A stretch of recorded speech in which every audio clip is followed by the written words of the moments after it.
The sound of coins hitting the counter felt louder than anything else inside the busy supermarket. It echoed, sharp and trembling, as though the metal itself carried the weight of her shame. Daniel Hayes stood in line behind her with his little son Caleb. And for a moment, everything around him, the chatter, the beeps of the scanner, the squeaking carts, blurred into silence. All he could see was the woman in front of him, her hands shaking, her eyes red-rimmed as she tried to count her last few pennies. She wore a faded lavender sweater, her blonde hair tied back in a messy bun, the kind people make when they're too tired to care how they look. The small carton of milk and a loaf of bread in front of her looked painfully ordinary, yet the way she clutched her coins made them feel like luxuries she could barely reach. For Daniel felt the kind of ache he hadn't felt in years. An ache born from recognizing someone else's quiet suffering and remembering his own. Before the story goes deeper, if you believe in kindness, compassion, and second chances, please like, comment, share, and subscribe to the channel. Daniel Hayes wasn't a man who cried easily. Life had trained him not to. Being a single dad in Denver, Colorado, raising a 5-year-old boy alone after losing his wife Emily in a car accident 3 years earlier, had taught him how to survive storms without showing the world how hard the wind was hitting him. But watching this stranger, this tired mother, count pennies for basic groceries stirred something in him. Not pity. Recognition. Because he knew exactly what it felt like to run out of money, time, hope, and energy all at once. He knew what it felt like to tremble in public, pretending you still had control when everything inside you was falling apart. He remembered nights when he counted coins too, praying they'd stretch long enough to buy Caleb's formula or a gallon of milk. The cashier waited patiently, though her expression hinted at discomfort. The line behind Daniel began shifting, people sighing under their breath, annoyed at the delay. But Daniel didn't look away from the woman. He studied her posture. The slight hunch, the stiff shoulders, the way she bit her lower lip of embarrassment. She was young, maybe early 30s, and worn down in a way that had nothing to do with age. Her clothes were clean but tired, the kind you wear for too long because buying new ones isn't an option. Daniel noticed her left sleeve had a tiny tear near the cuff, stitched by hand. Each detail painted a picture of a life stretched thin. Caleb tugged Daniel's shirt softly, pointing at the woman's little girl standing beside her. Maybe 6 years old, wearing a pink dress with faded stars. The girl held a small stuffed bunny whose fur had long lost its shine, and her eyes followed every coin her mother placed on the counter, as though watching a miracle unfold. Daniel's heart clenched. Kids shouldn't have to understand the meaning of not enough money. They shouldn't have to watch their parents tremble when the woman whispered, barely audible, "I'm sorry. I thought I had more." Daniel felt something inside him shift. A memory flashed. Emily sitting on the hospital bed during chemotherapy, her voice small and apologetic even while fighting for her life, saying, "I'm sorry you have to do so much alone." Daniel had held her hand and told her, "Love doesn't count the cost." But after she died, life certainly did. Every bill, every hour he needed to work, every tear Caleb cried at night because he couldn't understand where Mommy went. Daniel had counted everything. Dollars, minutes, moments lost. Seeing this woman standing there alone with her child cracked open a place inside him he thought had healed. The cashier spoke gently. "You're still short by 84 cents. The woman froze. Her daughter looked up at her. The mother swallowed hard, her eyes filling despite her efforts to blink the tears away. She whispered, Can we put back the bread?" Her voice cracked on the last word. Daniel didn't allow another second of her pain. He reached into his wallet with a steady hand and stepped forward. He placed a $10 bill on the counter, his voice low but firm with warmth.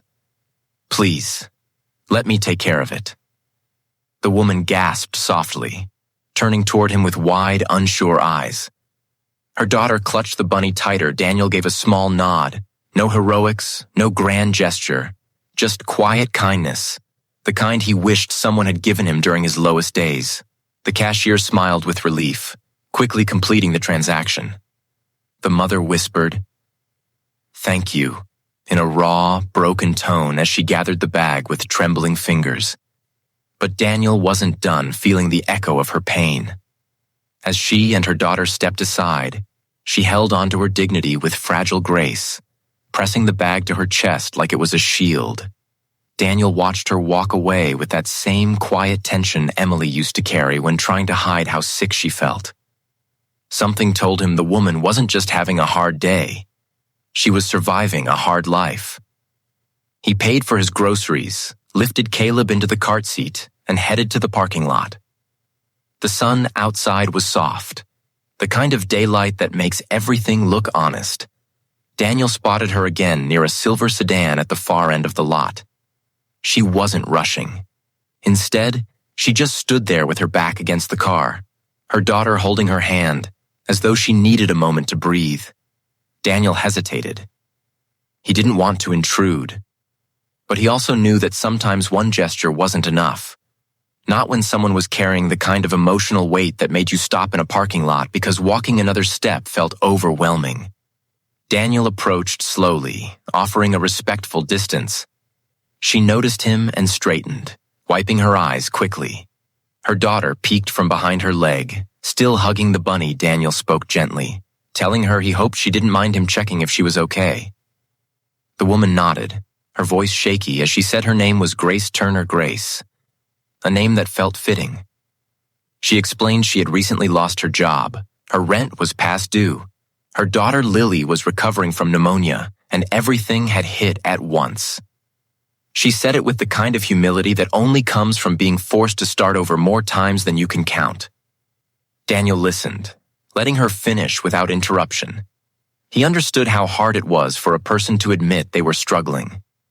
When she apologized again for the scene inside, Daniel shook his head softly and told her she never needed to apologize for being human. Grace's eyes filled again at the kindness in his tone, the kind she probably hadn't heard in a very long time. Something about this woman made Daniel want to help beyond that small moment at the checkout. Not out of pity, but because he knew the difference a little support could make for a single parent. He had been lucky in some ways. Emily's family helped him during the first year after her passing. Grace didn't seem to have anyone. Daniel gave her his phone number, telling her if she ever needed help finding job leads or local programs for support, she could reach out. Grace accepted the slip of paper with slow, careful fingers. She thanked him again, her voice breaking, but this time there was a flicker of hope behind her tears. As Daniel walked back to his car with Caleb, he felt something unexpected, a sense of purpose stirring again. Life had been routine and lonely for him for years. He focused on work, on raising Caleb, on surviving. But today reminded him that kindness wasn't something you gave only when you had extra. It was something that healed you while healing someone else. Over the next week, Grace texted him once, thanking him again and telling him she found part-time work cleaning offices at night. She was grateful, but her message carried exhaustion between the lines. Daniel replied, offering to drop off a few groceries if she ever needed them, making sure she didn't feel pressured or ashamed.